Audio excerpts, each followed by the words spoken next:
안녕하세요. 강 대표입니다. 자, 오늘 DLNC가 한 3% 정도 이렇게 조정을 받고 있습니다. 지난 금요일에는 10만 원을 돌파를 했기 때문에 여기서 이제 기대감이 상당히 좀 있었을 거로 생각을 하는데요. 자, 윗꼬리를 제법 길게 좀 달았고 거래대금도 그렇게 적게 터지진 않았어요. 자, 분봉을 좀 보시면은 자, 이게 이제 금요일장인데 오전 프리마켓에서 상승이 나왔다가 본장이 열리자마자 차익 실현 물량을 맞았다라고 이제 보시면 되고요. 그리고 나서 다시 반등을 하면서 옆으로 횡보하는 이렇게 안정적인 구간을 좀 가져왔는데 조금 아쉽게도 이제 주말 동안 이슈가 있었었죠. 자, 미국과 이란이 종전에 대한 협상이 결렬이 되는 이런 소식으로 인해서 오늘 오전에 국내 증시가 하락 출발을 했고요. 자, 여기 지수 차트를 좀 보시면 자, 코스피입니다. 자, 시초가가 이제 밑으로 쿵 하고 떨어졌어요. 그리고 나서 다시 반등을 해서 지금은 힘이 그렇게 강하진 않습니다만 그래도 시초가 위를 유지하고 있는 모습을 확인할 수가 있습니다. 자, 생각보다 강한 충격이 나온 건 아니고요. 여전히 여기 이제 갭이 떴던 구간이 보일 겁니다. 갭 상승을 지켜주는 모습을 좀 보여주고 있고, 자, 코스닥도 이제 마찬가지인데, 자, 오히려 빨간색 봉이 나왔습니다. 그쵸?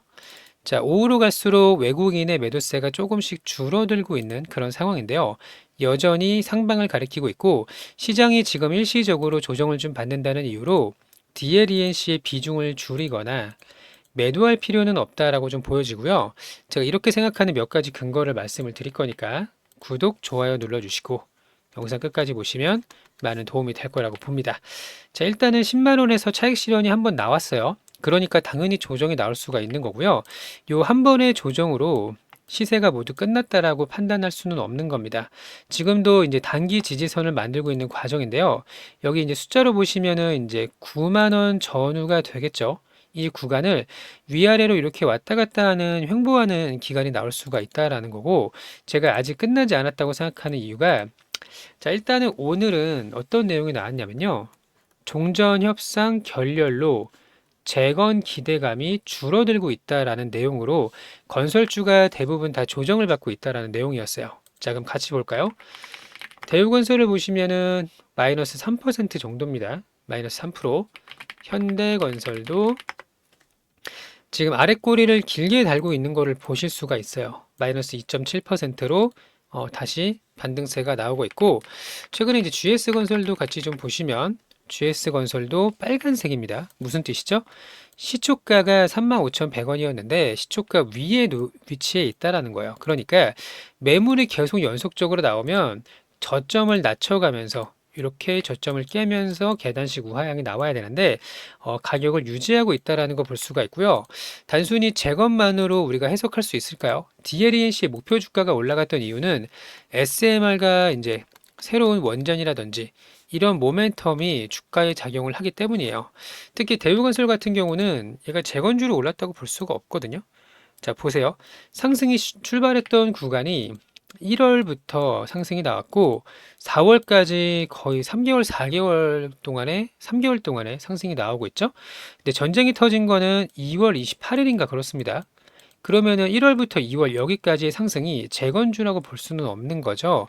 당연히 원전에 대한 기대감이 충분히 반영이 되고 있다라는 거고, 마침 공교롭게도 전쟁이 발발하고 거기서 이제 재건이 같이 플러스가 된 거지 재건주만으로 이렇게 올라가고 있다라고 보실 수는 없는 겁니다. 여기는 SMR과 원전의 시공에 대한 기대감이 남아 있는 거고요. 특히 이제 재건만이라고 봤을 때도 나쁘지가 않은 게 뭐냐면 자, 주말에 벤스 부통령이 귀국을 했잖아요. 협상을 하지 못하고. 자, 그러면서 결렬에 대한 악재가 시장에 반영을 하고 있는데, 자, 원래 휴전은 2주 동안 하기로 했습니다. 2주가 지금 끝났나요? 아직 끝나지 않았죠? 자, 그러면 이란의 외무부에서도 이런 이야기를 했는데, 자, 계속 소통은 진행이 될 것이다. 워싱턴과의 협상은 합의에 이르지 못했지만, 원래 단일 회의에서 한 방에 협의에 이르는 거는 어렵다, 이르지 못하는 게 자연스러운 현상이다라고 이야기를 좀 했고요. 앞으로 이제 핵심 내용, 그러니까 결국 이제 핵을 포기하느냐, 포기하지 못하느냐의 차이라고 이제 보는데 이 부분에 있어서 조율이 한 번에 될 거라고 생각하지는 않는 거예요. 당연히 그렇죠. 저도 그렇게 생각을 하는데, 자, 벤스 부통령이 가서 모든 걸 한 방에 끝내고 올 수는 없는 겁니다. 그렇기 때문에 아직 소통의 가능성은 열어놨고 조금 더 건설적이고 합리적인 제안을 제시를 했다라고 이야기를 했고요. 이스라엘 매체에서도 마찬가지입니다. 양측이 접속을 지속적으로 할 수 있도록 휴전이 연장될 가능성이 높습니다라고 이야기를 했는데, 자, 원래 한 번에 모든 것이 일어나지 않는 게 당연하기 때문에 시장도 그걸 알고 있어요. 그래서 나스닥 선물이 마이너스 1.4%까지 하락을 했다가 지금 반등을 좀 하고 있고, 우리 시장도 다음 회담 혹은 그 다음 회담에서 종전이 될 수가 있겠구나라고 하는 거를 반영을 하고 있다라고 이제 보시면 되는데, 자, 결국에는 전쟁은 언젠가는 끝이 나겠죠. 근데 중요한 거는 유가랑 환율입니다. 그래서 오늘 외국인과 기관들이 매도하는 이유는, 자, 오늘 외국인이 7천억, 기관이 7천억을 팔고 있죠. 자, 다시 한번 리프레시를 해보게 되면 양대 기관하고 외국인이 7천억씩 매도를 하고 있는데, 이거는 어쩔 수가 없다라고 말씀을 드렸어요. 자, 원달러 환율이 다시 1,500원 근처까지 올라왔기 때문에 기계적으로 리스크 관리를 하는 매도량이 나올 수밖에는 없는 거고요. 유가도 보시면 다시 100달러 위로 올라왔잖아요. 자, 우리가 지난주까지만 하더라도 90달러 초반대까지 내려왔다가 다시 100달러까지 올라왔으니, 이들은 워낙 많은 투자 규모를 운영을 하고 있기 때문에 전량 매도는 어차피 못하죠. 그렇기 때문에 미리미리 리스크 관리를 하고 있다. 그런 매도세로 인해서 주가가 잠깐 조정이 나왔다고 한다고 하더라도 여기서 우리가 팔고 떠나야 된다? 이렇게 볼 수는 없는 겁니다. 특히 무엇보다 역사적인 신고가가 우리가 8만 원이었잖아요. 7만 9천 몇백 원? 여기를 돌파하고 나서 10만 원까지 왔는데, 물론 적은 상승은 아니긴 합니다만 여기서 끝난다라고 보기는 어려워요. 특히 주봉을 보세요. 자, 거의 2배 넘는 상승이 한 달 동안 나왔습니다. 자, 월봉을 보시면 정확하겠죠? 3월에 27%, 4월에 40%, 고점은 55%, 2배 가까운 슈팅이 나왔는데, 고점에서 이 정도의 조정은 충분히 나올 수가 있다라고 보고 있고요. 여기서 우리가 확실히 해야 될 게 뭐냐면, 중동 전쟁의 리스크로 인해서 유가가 급등을 하고 가스 가격이 상승을 하니까 전 세계에서 지금 에너지의 자립, 에너지의 독립에 대한 움직임이 계속 나오고 있단 말이에요. 재생에너지뿐만 아니라 원전과 SMR에 대한 필요성을 글로벌 국가들이 대부분 다 느끼고 있는 그런 상황에서, 특히 이제 시공사로서는 현대건설, 삼성물산, DLENC, 자, 이런 기업들이 거의 탑급 수준인데, 그에 비해서 시가총액이 굉장히 낮다라고 말씀을 드렸었죠. 자, 시가총액이 3조대입니다. 3조대. 현대건설은 시가총액이 20조 가까이 되고요. 대우건설도 많이 올라서 10조 가까운 시가총액이 됐는데, DLENC는 3조밖에 안 돼요. 그렇다고 DLENC가 경쟁력이 떨어지느냐? 그것도 아니란 말이죠. 자, 북미 시장에서는 이미 플랜트, 발전소 이런 쪽에 이제 운영 능력과 디벨로퍼 능력까지 인정을 받고 있는데, 실적이 떨어지는 것도 아니고 DLENC가 그거보다 못할 이유가 전혀 없다라고 봅니다. 그래서 저는 후발 대장주로 DLENC를 꼽고 있는 거고요. 조정이 보였을 때 흔들리지 마시고 잘 대응을 하신다면 이 다음 상승까지 우리가 챙겨갈 수 있도록 할 겁니다. 아시겠죠? 자, 우리 구독자님들 좋아요 버튼 한 번씩 눌러주시고요. 댓글로 DLENC를 응원하는 메시지 하나씩 부탁을 좀 드립니다. 자, 그리고 이제 대응 전략과 분석에 대한 내용을 확인할 수 있도록 안내를 드리고 있는데, 자, 유튜브 영상 밑에 보시면 여기 네이버 프리미엄 콘텐츠라고 있고요. 무료 정보방이라고 있습니다. 각각 이 파란 색깔 링크를 클릭을 하시면 되고요. 자, 네이버 프리미엄 콘텐츠 먼저 확인을 해보면, 자, 파란색 링크를 눌러볼게요. 그럼 여기서 이제 종목에 대한 분석 내용이라던가, 예를 들면 삼성전자, 두산에너빌리티, LNF, 여기 DLENC도 나와 있죠. 자, 이런 식으로 종목에 대한 분석과 대응 전략들을 모두 안내를 좀 드리고 있고요. 여기서 이제 내가 혼자서 대응하기 좀 어렵다 하시는 분들은 네이버 프리미엄 컨텐츠를 확인하시면 되고, 또 우리가 DLENC만 이제 대응을 하다가 끝나는 게 아니고요.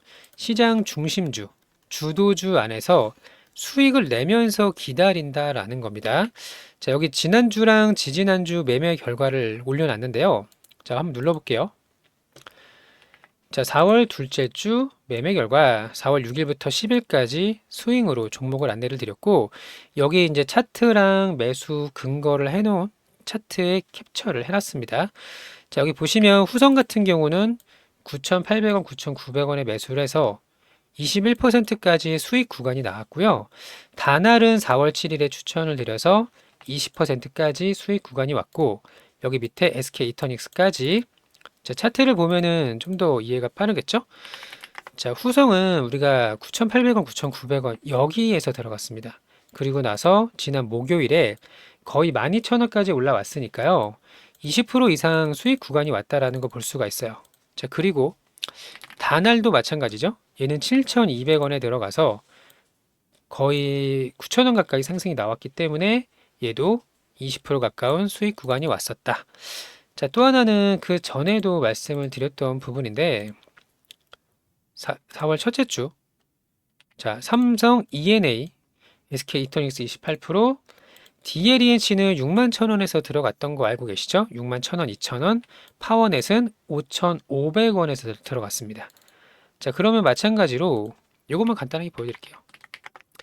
파워넷은 5,500원, 600원 여기서 들어갔네요. 그리고 오늘 7,300원까지 수익 구간이 왔으니까요. 20%, 30% 수익 구간이 왔다라는 걸 볼 수가 있죠. 자, DLENC는 61,000원에서 2,000원 이 밑에서 들어간 겁니다. 아시겠죠? 자, 이런 식으로 이제 우리 보유 종목들만 대응을 하고 끝나는 게 아니라 시장에서 수익을 낼 수 있는 종목을 이렇게 안내를 드리고 있습니다. 자, 참고하셔서 많은 도움이 좀 되시기를 바라고요. 자, 두 번째는 텔레그램 무료방입니다. 여기도 마찬가지로 파란 색깔 링크를 누르시면 되는데, 자, 눌러볼게요. 버튼을 누르시면은 입장 버튼이 활성화가 됩니다. 요거를 누르시면 되는 거고요. 여기서 우리가 시장에서 놓치면 안 되는 내용들 보여드릴게요. 그리고 왜 우리가 하락을 하고 있는지, 또 중요한 업종에 대한 핵심 기사들, 또 어떻게 해석을 해야 되는지 이런 부분들을 안내를 드리고 있으니까요. 같이 이제 무료로 정보도 확인을 하시고 또 라이브 방송과 단기 매매도 진행을 하고 있습니다. 자, 그래서 함께 정보 확인하시고 수익을 내실 분들은 여기 두 번째 깔 여기 파란색 두 번째 링크 요거를 클릭을 하시면 되는 겁니다. 이렇게. 자, 별도로 뭐 전화나 문자 이런 거는 필요 없고요. 여기서 누르면은 바로 입장이 되는 겁니다. 아시겠죠? 자, 이렇게 해서 보유 종목에 대한 대응 전략, 시장 주도주 안에서 수익을 내는 방법, 관점 등 그리고 실시간 정보까지 안내를 드리고 있으니까요. 같이 좀 좋은 결과 가져가시길 바라고 여기서 무료로도 충분히 정보를 받을 수가 있거든요. 그 확인을 하시면 되고 많은 도움이 됐으면 좋겠습니다. 자, 다시 한번 말씀을 드리지만 재건주의 성격보다는 앞으로 에너지, 인프라에 대한 원전과 SMR에 대한 재료가 더 크다라는 거 기억을 하시면 좋을 것 같고 건설주 중에서는 후속주로 대장주 역할을 하고 있고 실적도 훌륭하며 그리고 모멘텀 역시 현대건설과 삼성물산에 비해서 부족한 게 없다라는 게 바로 우리 DLENC 대림 산업입니다. 자, 여기서 흔들리지 마시고 잘 대응을 하시기 바라고 좋은 경우가 있기를 진심으로 바랍니다. 자, 오늘도 영상 시청해 주셔서 감사하고요. 즐거운 하루 되시기 바랍니다. 감사합니다.